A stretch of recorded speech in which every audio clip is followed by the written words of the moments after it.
Well, hello, ladies and gentlemen, boys and girls. You are in the spring quarter. We compressed it, back up, winter quarter, and we compressed it to the month of March for the Pocket MBA system. And I'm going to talk about that for just a second. This is the first lecture on strategy and culture. So you're lucky in the sense that we are developing the Pocket MBA system to be released in late 2020.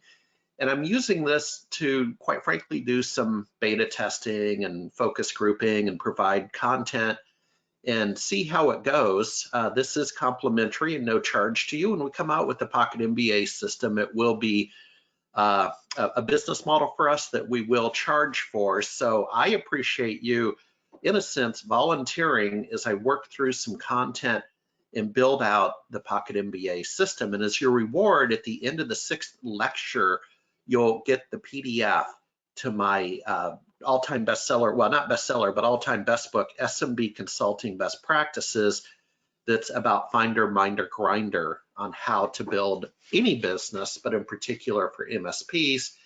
And with that said, we are in the Finder section this week. So Finder is the upfront stuff, typically business development, get the business, and so on. We start with strategy and culture. Let's get going. For those of you that I haven't met, Harry Brailsford, founder and CEO of SMB Nation. We're a proud 20-year-old community predicated upon small business server back in the day. And today we explore a countless variety of topics. An example would be Microsoft 365.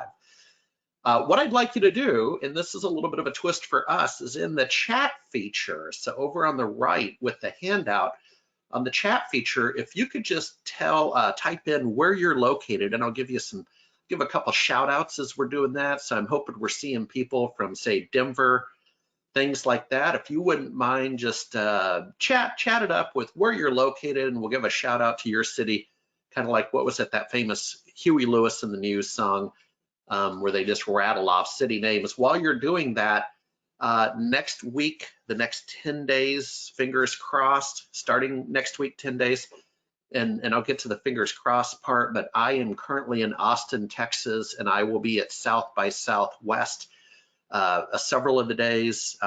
Fingers crossed that conference will still go on. There is some conversations. So with that said, let's go ahead and get started into the good stuff and talk about strategy and culture. So we're talking initially strategy and culture. You're going to see this is more important than ever. This is not just a high-level academic speech, but this is where it all starts. And strategy offers a formal logic for the company's goals and orients people around them. Strategy provides clarity and focus for collective action and decision making. Now, here's what I know to be true. And oh, by the way, this is in the neighborhood of a 20-minute lecture. As I develop the Pocket MBA system, we're going to have bite-sized nuggets of information. So just to manage your expectations, it's not the full 90 minutes. That would come with the Pocket MBA system as some bonus stuff. Now, why is it more important than ever? Our demographic. I just double-checked our SMB Nation demographic the other day working with a client. And it turns out we are an older demographic, and that's not a surprise. Many of us came up through the Microsoft generation with Small Business Server, SBS, and younger people may or may not be raising their hands to become MSPs today. As you become a more senior professional, there's a couple things that happen. One is you typically develop a business philosophy because you've learned how to integrate abstract concepts like how to work, where to work, when to work, and you become more efficient. So you develop a business philosophy, and part and parcel to that is you become more strategic because you understand the growth you need to carry you across the finish line in your career will be based on strategy. It's strategic thinking. I think a lot of us on this call today got lucky with the small business server era where money just kind of rained from that, poured down from the skies. And we didn't have to think that strategically. Today we do with all the shifting sands. And I'm going to have a case use in just a moment about strategy. Culture. Culture expresses goals through values and beliefs and guides activity through shared assumptions and group norms. So let's translate that. Your corporate culture is what is going to allow you to attract talent, okay? And adhering to the understood norms in the culture is going to allow you to retain talent. So you're trying to attract talent with, I would call it a fun place to work, a fun culture. But once you get the talent, the culture has to be consistent. It has to sustain itself, because if there's inconsistencies in your messaging, then you're going to have turnover. And I take a great deal of pride back in the day at SMB Nation when we had the magazine for the small business specialist community and other things. We were right up around 7 years average tenure at one point. Our business model has changed. I'll go into that over the next 6 weeks. But I took a great deal of pride in that, because that's the feedback loop that we've invested in, and we've sustained a functional culture. Strategy today. So this is the main part of our time together in this particular segment in the Pocket MBA system, the coronavirus. Okay, so I was on an hour-long phone call with one of our community supporters this morning, talking, they're in the telecom space, and we talked about some messaging and a campaign for them that we'll do in Q2 and in Q3. But part and parcel to that was to hit what is something none of us on this call have realistically ever encountered, and that's a pandemic that's spreading very quickly, and it impacts, of course, events. The Microsoft MVP event was just canceled. The summit next, in about 2 weeks in Bellevue and Redmond, Washington. That was just announced. A lot of you know of MVPs. You might be an MVP. It's a big deal. And so with that, we need to think through our strategy, right? How are we going to navigate coronavirus? Because it's here, it's a pandemic, there's a lot of unknowns, it's impacting the supply chain. Another call I was on this morning talked about that we're starting to see supply chain troubles with hardware manufactured in China. So it has a multiplier effect, and we're all in this together. So we're going to learn as we go, but here's what I know to be true, is that this opens up an opportunity, and I'm not suggesting you engage in price gouging or what we used to call make a wartime fortune with the military industrial complex, but there is an opportunity. I think it should always be tasteful and beneficial to the customer. And so quite frankly, I think unified communications as a service has now officially arrived. Our audience, and again, going back to strategy, our audience at SMB Nation has kind of always struggled with the marriage of data and voice. They were, if you take out a piece of paper right now and draw a circle to the left and a circle to the right, and maybe have a very small intersection, that's called a Venn diagram, put data on the left and voice on the right, that's historically the way it played. It was two separate crowds. We didn't dance very well together.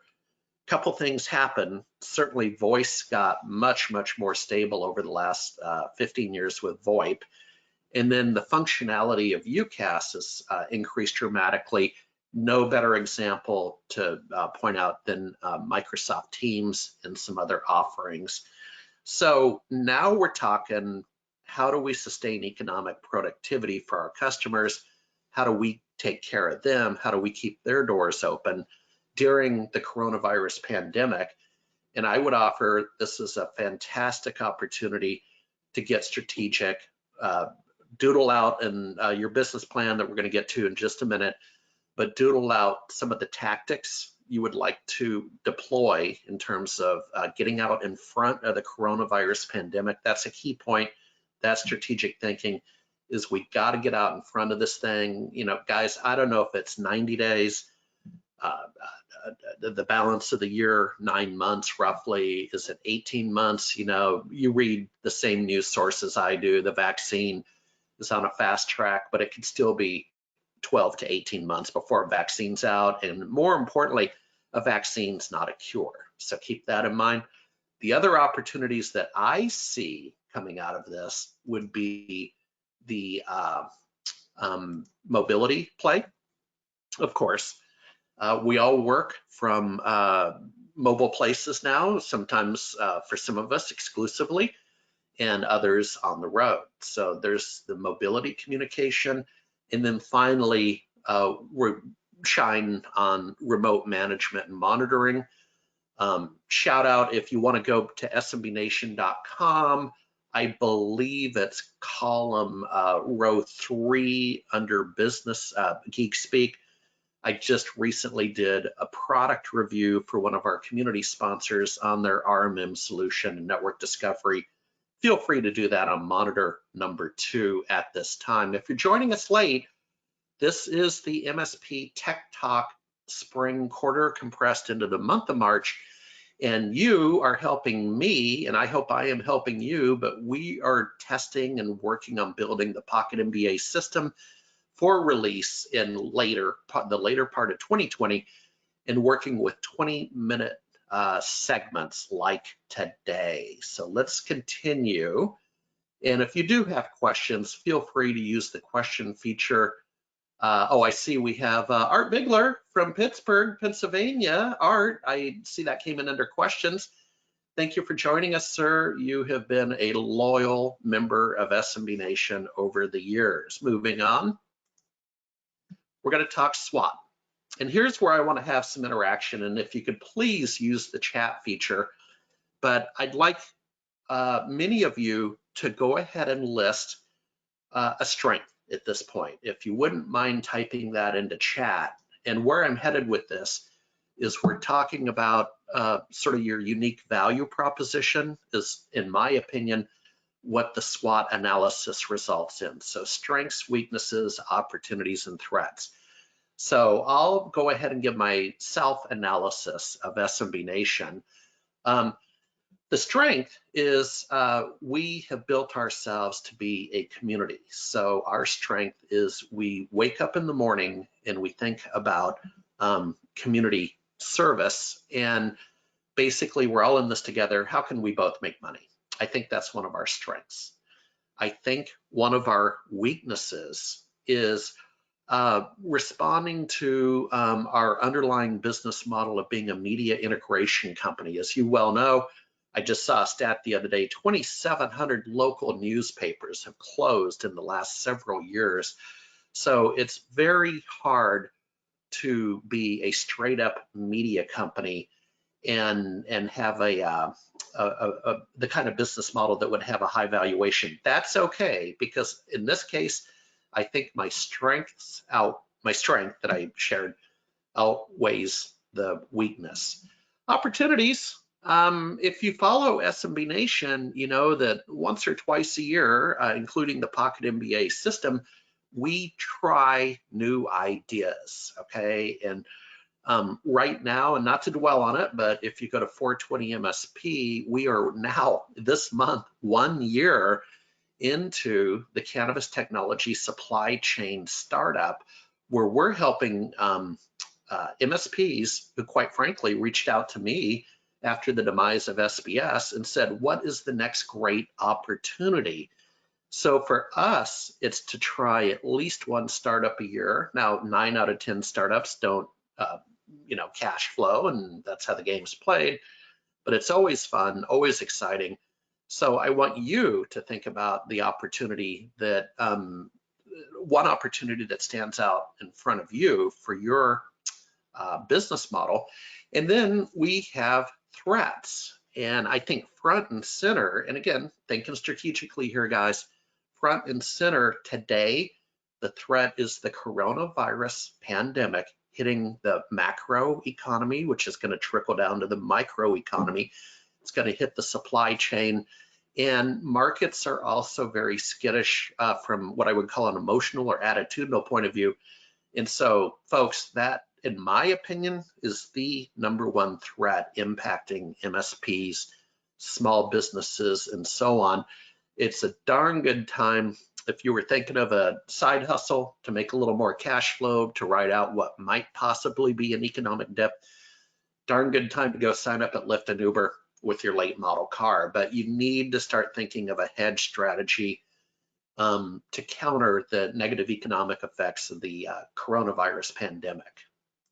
Now, with that said, I at this time want you to go to your handout page. In the handout I have for you is a 10-page business plan, and it's a template, and it's over in handouts over to the right in the handout section. This is bonus material for today, so let's go to that. And let me get back on screen, folks. So we're doing the dance. This is a download for you. And this is a very serious download, because what I found in working with MSPs who are geek first, business second, is they have trouble integrating business workflows. You have no trouble with network discovery and other things. So a 10-slide business plan is all you need. Just do something, as I like to say. Executive summary, we do this last. Let's go right past that. That's the last thing you write after you've integrated a lot of discovery, conversations, research, and trial and error building your business plan. Come back to that. Company and description. Quite frankly, you can typically take this from your website. However, this is always a good time to revisit what your company is, what line of work are you in, and a description. So for example, let's take 365. What line of work is Microsoft in? And in the past, it was software. I mean, literally software, like Windows NT Server. Today, that would be, and that would have been a product company. Today, I would argue Microsoft is a services company. The sooner you recognize this, especially with what I call holy shifting supply curves and changes just in business in general, the accelerating rate of change, you need to revisit what line of work are we in? Are we a utility that just provides and monitors cloud-based network? Is that more behaving like a public utility? Or are we more like a consulting practice and offering business advice based on our business acumen of having started, owned, and operated a small business ourselves? That's up to you. Products and services comes right after our thinking that we need to define what line of work are we in. Quite frankly, I like blended portfolios. Personally, I like blended portfolios. I think most MSPs do, where you have portfolio elements of both the resale of product and provisioning and providing services. I would encourage you to think about a blended portfolio. What a blended portfolio does is it helps mitigate risk. We have systematic and unsystematic risk, if you want to write that down and look that up in your free time, but we typically want to mitigate risk so we boost our return on investment. Market analysis. Now, this is actually more interesting than it seems. Historically, the MSP, AKA reseller, computer person, all technology was local based on relationships. The people that are scaling, keyword MBA speak, scaling in a cloud world to achieve greater profitability and sustainability, are now looking at markets that cross borders because of RMM and some of the tools. Market analysis. Strategy and implementation, as we discussed in the first part of this.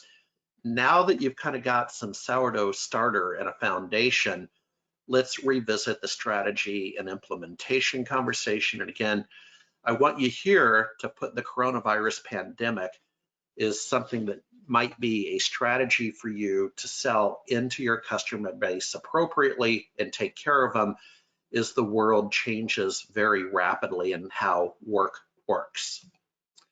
Marketing speaks for itself. A couple of thoughts. If you want to look up in your own time, Google 5 Ps of marketing, so you can kind of understand a framework for marketing. Some fantastic marketing resources in our region and in our community. The obvious one would be Robin Robbins and her technology marketing toolkit. Sales. Now, let's talk about that. As you build your business plan, are you a ring the bell at 5 p.m. type organization and close the deal? Am I drinking literally the other day at the end of the month? You know, the old line would have been the last working day, February 28th of February would have been, am I drinking beer or champagne? Can we get a, you know, can you sign on the line by 5 p.m.?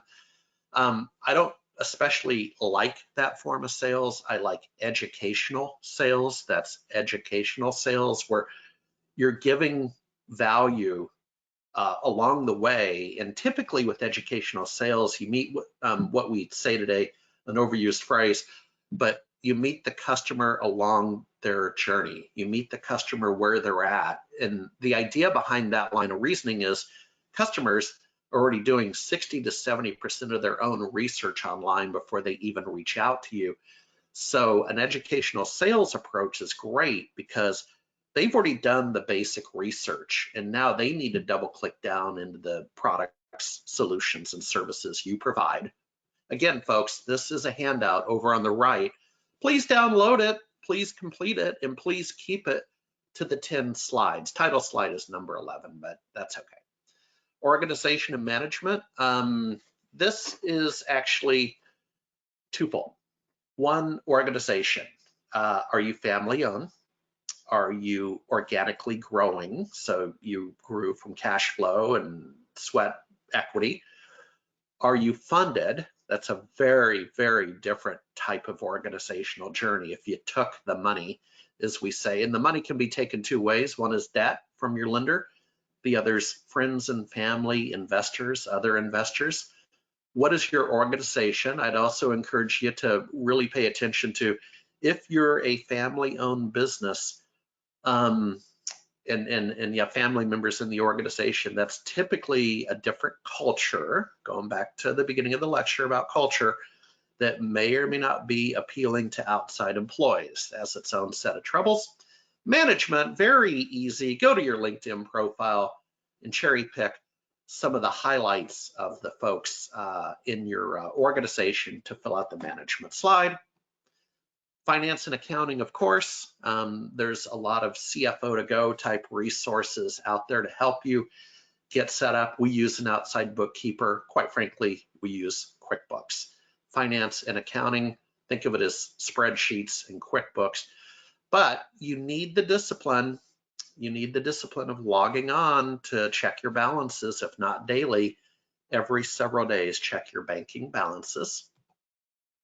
My favorite of all this is budgeting. And so there's a couple ways to go on budgeting. Number one, have a budget, okay? Does a couple things for you. Certainly makes you a wiser entrepreneur and business operator. It quite frankly can give you air cover when people are trying to sell into you because you can honestly say and literally say, it's not in the budget. I've set my budget for 2020. Two methods when you finish this 6-week course, 6-lecture course into March. Two ideas here on budgeting is extrapolation. So you take a budget and next year you do a percentage increase like 2 or 3%. Or I prefer zero-based budgeting. That's zero-based budgeting where you start afresh on your spreadsheet and go, you know what? What is the cost of our business class Comcast service? You'd be surprised. Maybe you were on a 12-month deal, you were at $175 a month. You go to month 13, Comcast in a sneaky way takes it up to $225, zero-based budgeting. And folks, that is segment 1 of the Pocket MBA system. We're in the Finder module. Today we were talking strategy, culture, SWOT analysis, and we walked through a 10-page, a 10-slide business plan. I don't want your business plan to be larger than that. I am always happy to review the work that you're doing. So feel free, you know how to reach me, harryb@smbnation.com. That's harryb@smbnation.com. Feel free to reach out and chit chat with me, share the work that you're doing. We will see you Thursday and take it from there about getting the business and sales. Thank you for participating this winter quarter of the MSP Tech Talk. Have a great day.